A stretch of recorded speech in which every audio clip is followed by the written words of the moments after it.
Hey guys, what is up? It's Dusty here and welcome back to another episode of the Ripple v SEC lawsuit, I guess. We've been doing a ton of updates on XRP that are specifically targeted towards the lawsuit because, well, it's the most important part about the XRP price, to be honest with you. So we have ourselves a very interesting update in a one-word order. District Judge Torres has denied the SEC's motion to file a reply in support of its motion to strike. And unfortunately, this was happening whilst I was sleeping. You might be able to see it happened at about 3 a.m., so I wasn't officially sleeping just quite yet. But for me to actually go out, make another video, and upload it at about 4 a.m., I was a little bit, not feeling up for that. So I'm a little bit sorry for that. Then again, the sentiment from this for XRP is very, very good, guys. So first of all, she just basically said, nah. One word order. Nah, we're not falling for this right now. We don't like this. We don't want this. Yada yada yada. Denied is all she said. So I definitely like that. That's very, I don't know. It feels good. It feels satisfying to see it that way. Then again, that was not the only piece of news and only piece of stuff we see or have seen just now. One of the pieces I wanted to share was Dr. Jack, who shared, what if Elon Musk, Tesla, has been baiting the SEC for years, building their case on the level or corruption, and now they have enough evidence to go public with it all. Grab your popcorn, folks. And this is really interesting because this guy is actually not really involved in the Ripple v SEC lawsuit at all. I think he's mostly claiming this purely on Tesla's basis, but us, understanding this from the Ripple v SEC lawsuit side, this gets us very interested. Why? Well, because Elon Musk did tweet out saying, building a case is exactly what I've been doing. And we all think that's a joke, of course, right? But let's quickly see here. I think he tweeted again. Somebody said, starting a fight with the SEC is not a great look. Remember, I didn't start the fight, but I will finish it. And John Dean came in and said, Elon, please know over 65,000 XRP holders are with you, as we have also joined to fight against SEC abuse and corruption as well.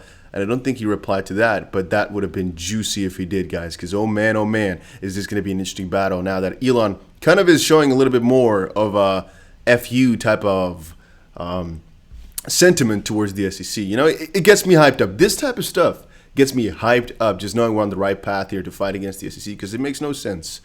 Now, to kind of continue on, in the Library case in New Hampshire, the court ruled that Library could not depose William Hinman. It was an oral ruling on the record, so we do not yet know the reason the motion to quash the deposition was granted. The order was as follows. Oral order granting 36 motion to quash deposition subpoena issued to former Division of Corporation Finance Director William Hinman, granted for reasons stated on the record at the hearing, so ordered by Judge Paul J. Barbadoro. All we know for now. So that's going to be interesting to see kind of, out of that, to see what's going to come out. And here we talk more about the Sir reply, but that was already denied. Then I have for you guys a little theory about John Deeden. I kind of talked about this in a small manner already yesterday, but I want to continue on. So guys, if you're enjoying these videos, make sure you press the like button.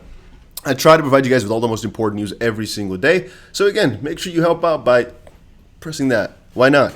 Does it hurt you? No. Does it help the channel? Yeah. So, if you want to see somebody succeed, make sure you press that button. It helps out.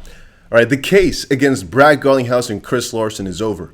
It was over the day it was filed. There's no way the SEC can meet its burden. The SEC must prove the two executives had actual knowledge XRP was a security or was reckless in not knowing. In order to prove recklessness, the SEC must prove a reasonable person would have known XRP was a security because it was so clear and obvious to anyone at the time. Let's review some of the evidence. First, October 2012 Perkins Coie memo. It concluded XRP was not a security. 2. Until April of 2018, the SEC allowed staff, including enforcement lawyers, to trade and own crypto, including XRP, without any restrictions. June 2018, 13th.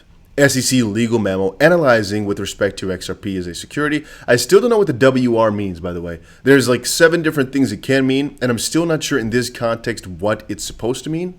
Yeah, so again, I'm not joking. I've tried to find it out. I've been looking everywhere. Is it with respect to? Is it with week rate? Weekly report? Let's see here. We have a lot of different ones that it could mean. With respect, water resistant, warmest regards, work request, warmest regards. So, I'm in the dark here. I hope it's with respect, but then should it be to, with respect to? but whatever. Analyzing with respect XRP as a security or whatever. SEC enforcement lawyers do not conclude XRP as a security because, that one I know, the BC, there's no enforcement recommendation made. June 14, 2018 Hinman speech. Hinman said Ether is no longer a security either because it's sufficiently decentralized, since it can be argued the XRP ledger is at least as decentralized, if not more. It's reasonable to believe ongoing sales of XRP from 2018 forward were lawful. Example given right here. Little speech from, let's see here. Texas Bitcoin Conference 2018. God bless Nancy Wojcicki, truth teller, partner at Cooley, member of the Venture Capital Working Group, who submitted the Safe Harbor memo to Bill Hinman. Wendy Moore, Perkins, our partners Perkins Koya, why isn't Ripple? All right. 5th, August 20, 2018. Meeting between David Schwartz, the CTO of Ripple, and Brad Garlinghouse, the CEO of Ripple. This is not their position at the time. With Clayton and Hinman, Brad yells out, Ripple's in purgatory because of the lack of clarity over XRP. Neither Clayton or Hinman informed Garlinghouse or Ripple that they believed that XRP was a security, or that the SEC believed that. Then, number 6, Coinbase goes to the SEC in January of 2019 and informs the SEC it has concluded XRP is not a security and plans to list XRP the following month. The SEC said nothing to discourage Coinbase, and XRP was listed in February of 2019. January 1st, 2020. Baylard Inc., a financial investment firm, filed an ethics declaration with the SEC assuring the SEC that Baylard would only trade digital assets generally accepted in financial industry as non-securities, Bitcoin, ETH, and XRP. We can read more into that, but I don't think it's too necessary for right now. I believe, yeah, it's just about the payment options, right? And they basically said, we want non-securities, which Bitcoin, ETH, XRP, they're all fine. However, I'm not sure exactly where it says it anymore. We've covered it, but it's been a long time since we actually checked through this. I think it's like been a year or so since the last time we covered this part. And yeah, it's too slow. But it says it, I believe, right there in this section. Right there. You can see XRP even. There we go. In summary, the 2012 Perkins Coie opinion letter destroys the SEC's chances of proving Garlinghouse and Larson believed XRP was a security. If SEC enforcement lawyers, the experts who determine what is or what isn't a security, couldn't make the case XRP was definitely a security as late as 2018, there's no way it can prove Larson and Garlinghouse were reckless in 2013 or beyond. In fact, Ripple can prove the opposite by showing that it wasn't even obvious to the SEC themselves that XRP was a security by offering this specific evidence. 1.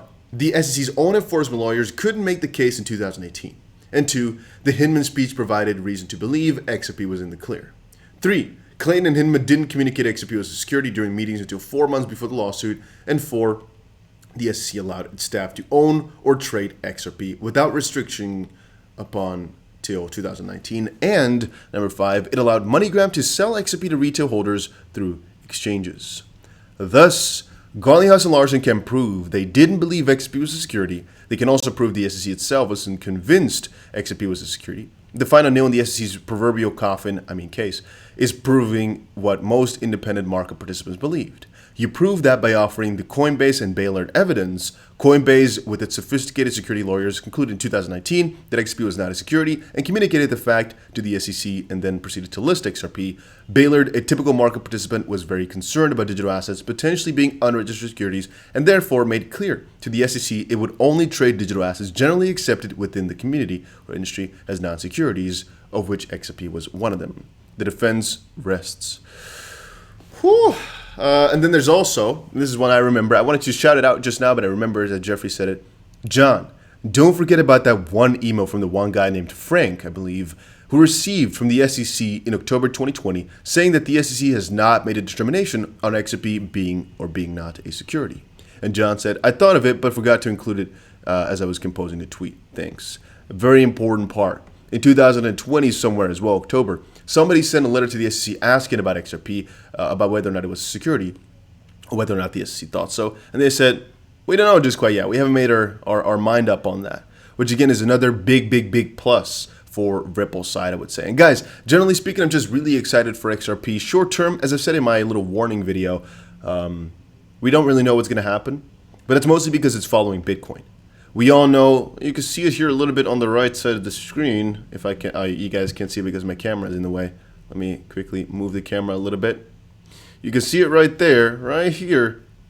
And that's something I'm, of course, a little bit cautious of, and something I'm shouting out to you guys a couple of times every single day by now, I guess. I'm going to keep shouting that out every single day. Is the scarier stuff, you know, because that's what's really going to mess up or kind of make our crypto go volatile like that. Allows for some good trading opportunities, but also allows for some very scary times. Guys, that was it for today's video. Hopefully you all enjoyed it. If you did, make sure you press the like button and subscribe. And I gotta go. I gotta hurry up. If you guys want to see what I'm going to do, make sure you check out my Instagram. A link is going to be down below as well. And also make sure you follow me over on Twitter at TheDustyBC.